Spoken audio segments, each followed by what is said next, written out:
Lectures हमने पढ़ लिया था ना, कल हमने बात की थी कि जीन एक्सप्रेशन क्या है, कैसी होती है, उसके प्रोसेस क्या थे, मैसेंजर आरएनए, ट्रांसफर आरएनए कैसे बनते हैं, ये कल हमने बात कर ली थी।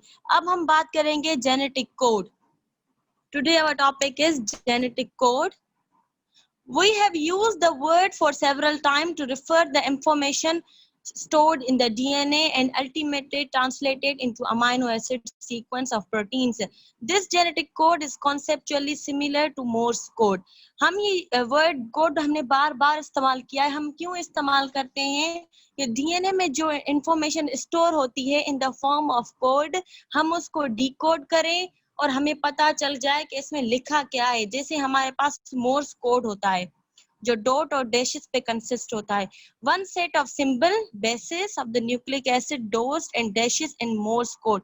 मोर्स कोड में क्या होते हैं? डॉट एंड डैशेस, लेकिन हमारे पास यहाँ पे बेसिस होंगे अमाइनो एसिड्स के. Can be translated to another set of symbols, amino acids and protein letters of the alphabets. अब यहाँ पे क्वेश्चन है. The question is what combination of bases stand for which amino acid. हमें पता कैसे चलेगा कि कौन से बेस का कॉम्बिनेशन मिलके कौन से अमाइनो एसिड के लिए बनेगा.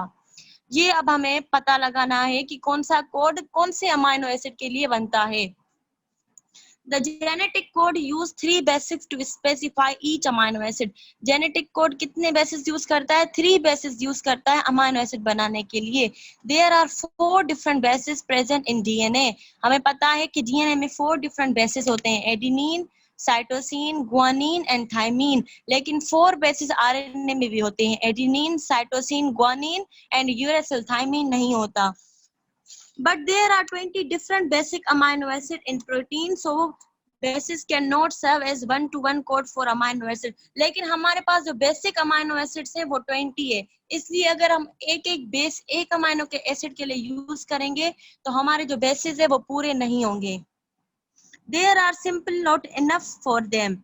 Perhaps though the genetic code might use a short sequence of bases to decode each amino acid. इसीलिए कुछ कोड हमारे पास कुछ बेसिस का बना हो ताकि वो उसको डिकोड कर सके. Sequence of 2 bases code for an amino acid, there will be 16 possible combination of the bases. This isn't enough either.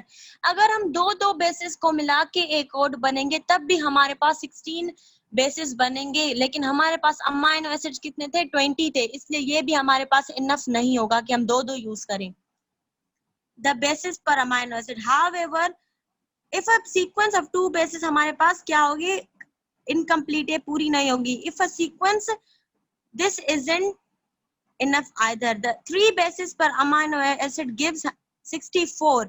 अगर हम 3 bases यूज करेंगे तो हमें 64 अमाइनो एसिड के कोड मिल जाएंगे, जो कि पॉसिबल कॉम्बिनेशन है, which is more than enough, जो कि हमारे अमाइनो एसिड से भी ज्यादा हो गई. इसलिए हम 3 बेसिस यूज करते हैं ताकि अमाइनो एसिड का कोड बना सकें. Under the assumptions that nature operates as economically as possible, biologists hypothesize that genetic code must be triplet of nitrogenous bases. 3 bases specify one amino acid. In 1961, Francis Crick and 3 co-workers demonstrated that the hypothesis is correct. अब हमें कुछ coworkers ने कुछ इन पे काम किया कि ये हाइपोथेसिस सही है. 3 न्यूक्लियोटाइड बेसिस बना के एक अमाइनो एसिड को डिकोड करती हैं. A few requirements must be made of any language to be understood. हमें कुछ requirements की जरूरत थी. The users must know what the word mean. हमें पता चलना चाहिए था यूजर को कि वर्ड जो लफ्ज हम पढ़ने जा रहे हैं उसका मतलब क्या है, जैसे कि start and stop and where sentence start and stop. जैसे हम इंग्लिश पढ़ते हैं तो हमें पता है कि एक सेंटेंस कहाँ से स्टार्ट है, कहाँ तक स्टॉप है, और दूसरा सेंटेंस कहाँ से शुरू हो रहा है. तो इसलिए लैंग्वेज को नो हाउ करना जरूरी होता है. The Crick experiment demonstrated that the words of the genetic code are all 3 bases long as that set of 3 bases means one amino acids. क्रिक ने एक्सपेरिमेंट करके ये पता लगाया था कि जेनेटिक कोड उतना ही बड़ा होता है जितने 3 अमाइनो एसिड बेसिस का होता है, जो कि 1 अमाइनो एसिड को डिकोड करते हैं. Shortly after the discovery, researchers began to decipher the code. They ground up bacteria and isolate the component. needed to synthesize proteins. To this mixture, they added artificial messenger RNA, which allowed them to control that words to be transcribed. इन्होंने क्या किया, एक bacteria को इन्होंने किया, उनके उसके कुछ जो है उसने आइसोलेट कर दिए। उसमें क्या किया, उसने आर्टिफिशियल मैसेंजर आरएनए डाला। अब हमें पता है कि आरएनए में खाली उस आरएनए में क्या था, सिर्फ यूरेसिल प्रेजेंट था। Researchers could which amino acid incorporated into resulting proteins. For example, an RNA composed of entirely of uracil directed the mixture to synthesize a protein composed solely of phenylalanine. अब हमने जो bacteria को हमने experiment करने के लिए लिया, उन्होंने क्या किया, उसको एक मिक्सचर में डाल दिया और उसमें एक आर्टिफिशियल मैसेंजर आरएनए भी डाल दिया। आगे जाके हमें ये पता था कि आरएनए में थाइमीन की जगह पे यूरेसिल होता है। जो बैक्टीरिया हमने डाला था, जो आरएनए डाला, उसमें थे ही सिर्फ यूरेसिल और कुछ नहीं था। मैसेंजर आरएनए हमने आर्टिफिशियल बनाया और हमने लास्ट में देखा कि सिर्फ फिनाइल एलिनीन बना था। इसलिए हमें पता चल गया कि जो ट्रिपलेट हम यूज करते हैं फिनाइल एलिनीन को, वो must be you. Because of genetic code were deciphered using these artificial RNAs, the code is usually written as the base triplet in the messenger RNA. That code for each amino acid. These messenger RNA triplets are called codons. ये जो हमारे पास messenger RNA जो कि codes बनाता है 3 basis को मिला के, इसको हम कहते हैं कोडॉन्स। कल हमने पढ़ा था कि मैसेंजर आरएनए के कोडॉन्स और ट्रांसफर आरएनए के एंटी कोडॉन्स मिलके ट्रांसलेशन कर रहे थे। What about punctuation? अब punctuation क्या है? How does the cell recognize where codons stop and stop? अब सेल को कैसे पता चलेगा कि कोडॉन कब उसको स्टार्ट करना है एंड कब उसको स्टॉप करना है? Where and where codes of entire protein, और कौन सा कोड है जो कि पूरा प्रोटीन बना रहा है, which are composed of many amino acids start and stop. Research show that the codon OG means August कल के याद कर लें, OG starts for signal start या मिथेनिन के लिए भी यूज होता है। स्टार्ट और स्टॉप का याद कर लें। ऑग जो सिग्नल देता है वो स्टार्ट का भी देता है और मिथेनिन एक अमीनो एसिड है उसका भी देता है। This is the beginning of protein start codon. जैसे ही उसको सिग्नल मिला ऑग का मींस स्टार्ट करना है, तो उसने प्रोटीन बनाना स्टार्ट कर दी। 3 codons यूएजी, यूएए and UGA signal stop. ये जो 3 कोडॉन्स है यूएजी, यूएए एंड यूजीए, ये स्टॉप को डिकोड करते हैं।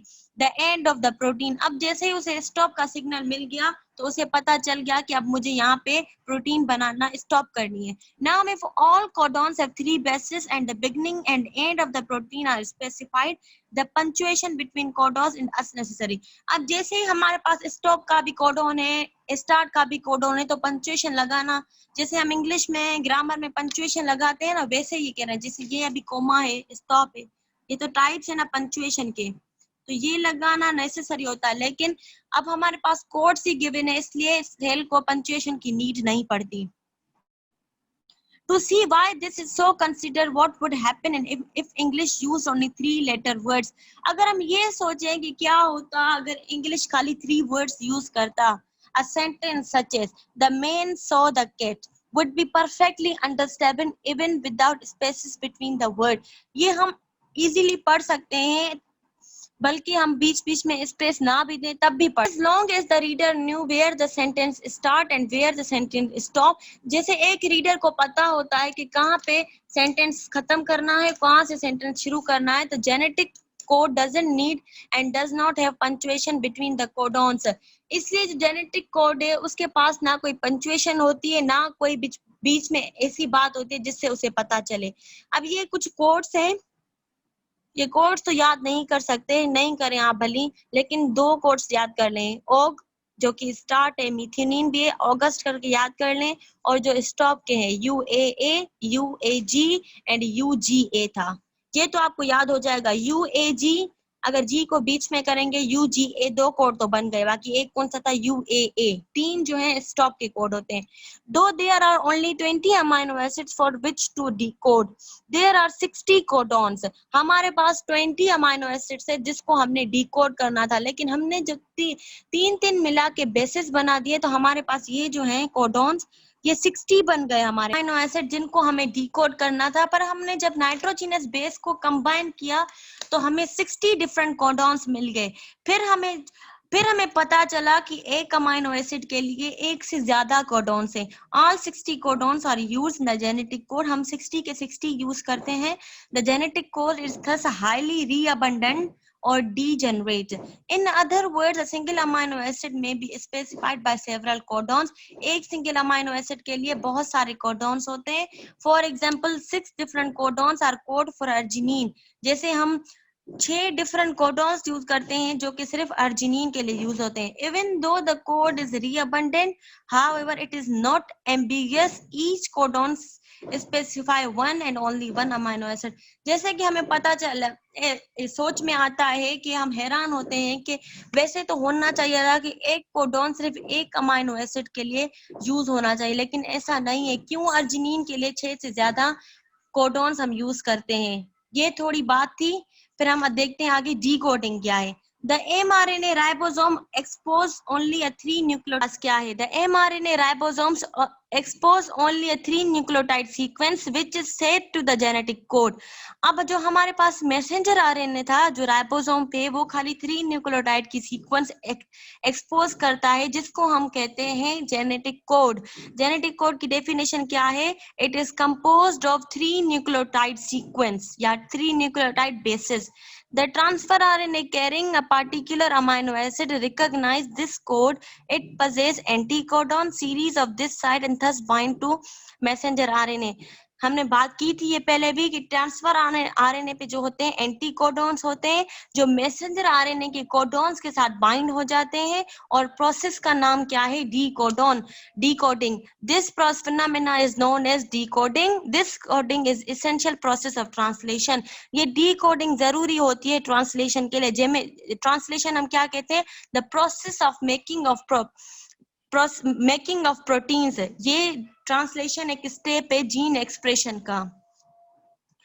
अब हमारे पास क्या है? म्यूटेशन की डेफिनेशन बता दी थी कि म्यूटेशन क्या है? किसी भी चीज की डीएनए, किसी का फंगस का हो, बैक्टीरिया का हो या ह्यूमन का हो, जिसपे हम एक्सरे की इरिटेशन करें और उसमें कोई चेंज आ जाए या कोई ऑफस्प्रिंग में कोई चेंज आ जाए या खराबी हो जाए, this is called as mutation. जिसपे होती है उसे हम क्या कहते हैं? Mutant. The gene function to determine the ultimate characteristic of phenotype. They achieve this goal by controlling biochemical processes in organism during growth and adult life. Each biochemical process is divisible into a number of successive steps. ये हम क्यों करते हैं? ताकि हम characteristic of phenotype को मालूम कर सके। हमारे biochemical process के लिए जरूरी होता है, क्योंकि हमारे जो biochemical process है वो मुख्तलिफ steps में हम उनको तोड़ देते हैं, जो which are under control, genetic control, जो हमारे जीन्स के कंट्रोल में होते हैं थ्रू स्पेसिफिक एंजाइम्स। कल हमने पढ़ी थी one gene one hypothesis enzyme, वही है। Beadle and Tatum suggest one gene, one enzyme hypothesis, which mean that each single reaction is controlled by a single gene. उससे हमें पता चला था कि एक जो भी रिएक्शन हमारे पास हो रहा है वो सिंगल जीन कंट्रोल कर रही है। The gene functions to control the production, function and specificity of enzyme. Gene क्या कंट्रोल करती है? उसके फंक्शन को, प्रोडक्शन को एंड स्पेसिफिटी ऑफ एंजाइम को। As gene are the heredity material, हमें पता है कि जीन जो है हेरिडिटी मटीरियल है, क्रोमोसोम्स में प्रेजेंट होती है, carrying heredity instruction. Any alteration in the gene would also change the ability to cell carry out biochemical reactions and therefore affect the phenotype. कोई भी अगर जीन में कोई भी चेंज आ जाए जिसके हम उसकी वजह से क्या होगा? हमारी जो भी बायोकेमिकल रिएक्शन है उसमें फर्क आ सकता है, अल्टरेशन हो सकती है। Chromosome mutation can result of structural changes, although most of these lead to abnormal gametes and offspring. Some no doubt have played a role in evolution history. जब भी हम क्रोमोसोम की म्यूटेशन करते हैं उसकी वजह से स्ट्रक्चरल चेंजेस आते हैं, या तो एबनॉर्मल गैमीट्स प्रोड्यूस हो जाते हैं या ऑफस्प्रिंग जो होते हैं वो एबनॉर्मल होते हैं। इसकी वजह से हमारी इवोल्यूशनल हिस्ट्री में बहुत बड़ा स्टेप है। अब ये जो प्रोसेस है ये देख लें, थोड़ा की थी कि जो म्यूटेशन है उसकी वजह से कुछ भी हो सकता है, या तो क्रोमोसोम में कोई चेंज आ जाए, या कोई खराबी हो जाए, या ऑफस्प्रिंग में या जीन में कोई अल्टरेशन हो जाए। Although the gene along with their chromosome is fairly stable and transmit heredity more or less unchanged, हमें पता है कि जीन जो है क्रोमोसोम के साथ स्टेबल होती हैं और वो हेरिडिटी मटेरियल को ट्रांसफर करती हैं, लेकिन उसको चेंज नहीं करती, अनचेंज होता है वो हमारे पास material. They sometimes undergo changes called mutation, अगर उनमें कोई चेंजेस आ जाए उसको हम कहते हैं mutation. It does not include the exchange the result of recombination between homologous chromosome. ये जैसे हमने पढ़ा था मेयोसिस में और एनाफेज में, जब होगा क्रोमोसोम होमोलोगस अलग हो जाएंगे, ये वैसा नहीं है। कोई भी म्यूटेशन आ जाए, चीज हो जाए, इसको हम कहते हैं म्यूटेशन। म्यूटेशन में B obvious and observer by cytological techniques. Some changes in chromosome are called chromosomal aberrations. They may be, however, invisible when they are in genes. Both types of mutation when passed from adult to offspring after hereditary instruction. कोई भी change ये है कि chromosomal aberrations हो, कोई भी change हो chromosome में हो या जीन में हो, वही जो चेंज हो गया है वही ऑफस्प्रिंग में ट्रांसफर हो जाएगा। The chromosomal aberration are concerned with the visible changes in the structure of the chromosome. A small segment of chromosome may be missing in a situation called deletion. अगर हमने कोई भी म्यूटेशन करवाई, abrasion करवाई, उसमें अगर क्रोमोसोम का कोई पार्ट मिस हो गया, इस प्रोसेस को हम कहते हैं, ये डेफिनेशन छोटी छोटी याद कर लेना, कोई भी स्मॉल सेगमेंट मिस हो जाए उसको हम कहते हैं डिलीशन, कोई पार्ट डिलीट हो गया। और a part of chromosome be present in excess to the normal amount chromosome called depletion. अगर जो नॉर्मल अमाउंट था क्रोमोसोम में उससे कोई पार्ट ज्यादा हो गया, इस प्रोसेस को हम कहते हैं depletion. The transfer of segment of chromosome to a non homologous chromosome is called translocation. Homologous chromosome तक अपने ट्रांसमिट करते हैं, लेकिन अगर कोई पार्ट, कोई सेगमेंट ट्रांसफर हो जाए to non homologous chromosome, this is called as translocation. The reversal in the sequence of genes within the chromosomal aberration is called inversion. अगर क्रोमोसोम की सीक्वेंस को उल्टा कर दिया जाए, ना कोई पार्ट डिलीट करें, ना कोई पार्ट ट्रांसफर करें, ना कोई पार्ट डबल करें, लेकिन उसकी जो सीक्वेंस कोई चेंज कर दें, इसको हम कहते हैं इन्वर्जन। मीन्स इन्वर्ट हो गई, सीक्वेंस चेंज हो गई, which alter either the amount of genetic material or arrangement of genes in a normal sequence. वो क्या करेगी, या तो अमाउंट ऑफ जेनेटिक मटेरियल को चेंज करेगी या तो उनकी सीक्वेंस को चेंज करेगी। They have important effects on heredity. The deletion in one chromosome of a pair may be harmful for the individual. अगर डिलीशन हो जाए तो ये खतरनाक हो सकती है इंडिविजुअल के लिए, but may be lethal if absent in both chromosome of the pair. लेकिन may be death cause करवा सकती है अगर दोनों क्रोमोसोम्स में एब्सेंट हो, क्योंकि दोनों क्रोमोसोम हमेशा पेयर्स में होते हैं। अगर एक में मिसिंग होगा तो खतरा हो सकता है, लेकिन अगर दोनों में मिसिंग है तो वो डेथ काज करवाएगी। Depletion process produce abnormalities in the form and function. Depletion means कोई पार्ट ज्यादा हो जाए, बढ़ जाए, वो फॉर्म एंड फंक्शन में एबनॉर्मलिटी काज करेगी। Inversion, reducing, crossing over. Inversion जब हो जाएगी तो क्रॉसिंग ओवर नहीं होगी, क्योंकि सीक्वेंस ही चेंज हो गई। एंड ट्रांसलोकेशन में give rise to variety within species. जैसे ही कोई क्रोमोसोम का पार्ट ट्रांसफर हो जाएगा, इससे क्या करेंगे, इससे क्या होगा कि हमें डिफरेंट स्पीशीज मिलेंगी। अब ये देखें, एक सीक्वेंस है क्रोमोसोम की, नॉर्मल जीन है, इसकी सीक्वेंस क्या है, A B C D E F G तक है। ये क्या होगा, देखिए इसमें बी सी नहीं है, मींस कोई पार्ट डिलीट हो गया, this is known as deletion. अब ये देखिए जीन्स कंप्लीट है, लेकिन इसमें सीक्वेंस चेंज है, ए बी सी के बाद डी आना चाहिए था, फिर ई, लेकिन जी आ गया, फिर ई आया, इसको हम कहते हैं इन्वर्जन। डुप्लीशन क्या है, इसमें बी सी 2 दफा है, मींस एक पार्ट बढ़ गया, this is known as depletion. अब देखें आफ्टर ट्रांसलोकेशन, ये नॉर्मल है, इसने ट्रांसलोक किया, ट्रांसफर किया अपना सेगमेंट, ई एफ जी तो सेम है, लेकिन के एल एम एन जो था वो दूसरा आ गया, इसको हम कहते हैं ट्रांसलोकेशन। इसमें ए बी सी डी है, लेकिन ई एफ जी की जगह पे ये आ गया, इसको कहते हैं ट्रांसलोकेशन। मींस अपना कोई भी पार्ट या सेगमेंट ट्रांसफर कर देना। Mutation, a change in the genetic message A change in the genetic message of a cell also referred to as messenger mutation. किसी भी जीन के जो मैसेज में अगर हो जाए चेंज, उसको भी हम कहते हैं जीन म्यूटेशन। मींस कितने टाइप्स की म्यूटेशन होगी, बहुत होगी। क्रोमोसोम में हो तो क्रोमोसोमल म्यूटेशन, डीएनए की पढ़ी थी हमने कल डीएनए म्यूटेशन, आज जीन की तो gene changes that affect the message itself and producing alternation in the sequence called point mutation. अगर वो अपने ही मैसेज को अल्टर कर दे और सीक्वेंस डिफरेंट कर दे, इसको हम कहते हैं पॉइंट म्यूटेशन। जो मैसेज जीन में कोड होता है उसको क्या करते हैं हम इनकोड, लेकिन वो ही मैसेज वो खुद अल्टर कर दे, उसमें म्यूटेट कर दे, तो हम उसे क्या कहेंगे, point mutation. They usually involve only one और फ्यू न्यूक्लियोटाइड। उसमें वैसे हमने 3 न्यूक्लियोटाइड यूज किए थे, इसमें क्या होंगे, 1 और few nucleotide. If both bacteria and eukaryote individual genes may move from one place to another on the chromosome to another by process called transposition। अगर किसी भी बैक्टीरिया या यूकेरियोट में क्या हो, एक क्रोमोसोम दूसरे क्रोमोसोम की जगह पे चला जाए, इसको हम कहते हैं transposition.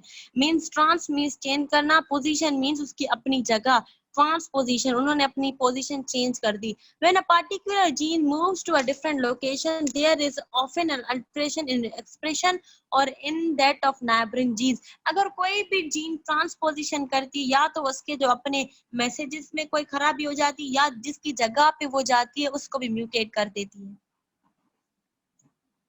In eukaryotes, large segments of chromosome may change their relative location and undergo duplication। Eukaryotes में क्या होता है, क्रोमोसोम जो है अपनी जगह भी चेंज करते हैं और डुप्लीकेशन प्रोसेस भी करते हैं। मींस जो क्रोमोसोम में एक्स्ट्रा पार्ट ऐड हो जाता है। Such chromosomal rearrangement have drastic effect on expression of genetic message. ये जो क्रोमोसोमल की रीअरेंजमेंट होती है, या तो वो अपनी ट्रांसपोजिशन करते हैं या डुप्लीकेशन करते हैं, इसके जो है खतरनाक इफेक्ट होते हैं जेनेटिक मैसेज पे। पॉइंट म्यूटेशन ओनली, याद करना, पॉइंट म्यूटेशन इन्वॉल्व ओनली 1 और फ्यू न्यूक्लियोटाइड्स, ठीक है, रिजल्टिंग आइदर फ्रॉम केमिकल और फिजिकल डैमेज टू डीएनए और form spontaneous pairing errors to occur during DNA replication। Point mutation क्या करेगी, जिसमें 1 या फ्यू न्यूक्लियोटाइड्स इन्वॉल्व थे, वो क्या करेगी, डीएनए को या तो केमिकल उसकी कंपोजिशन, केमिकल डैमेज क्या, उसकी कंपोजिशन को, या तो फिजिकल डैमेज जो उसका स्ट्रक्चर है उसको डैमेज कर दे, या तो क्या करेंगे, पेयरिंग में कोई भी जब डीएनए रेप्लिकेट करेगा उसमें कोई खराबी आ जाएगी। The first class of mutation is a particularly practical environmental important because modern industrial society produce and release into environmental many chemicals capable of damaging DNA। These chemicals are called mutagens। अब जो भी mutation होती है उसकी वजह से chemically DNA को बहुत नुकसान होता है। इसकी वजह से हमारे पास एनवायरनमेंट में कुछ म्यूटेजेंस छोड़े जाते हैं। 3 वर्ड्स अब याद कर लें। म्यूटेशन क्या है, प्रोसेस है जिसमें कोई भी पार्ट हम चेंज कर रहे हैं। म्यूटेटेंट क्या है, जिसपे हम वो कर रहे हैं, जो अंडरगो प्रोसेस करेगा म्यूटेशन का। और म्यूटेजेंस क्या है, वो केमिकल हैं, केमिकल्स जो कि म्यूटेशन करवाते हैं।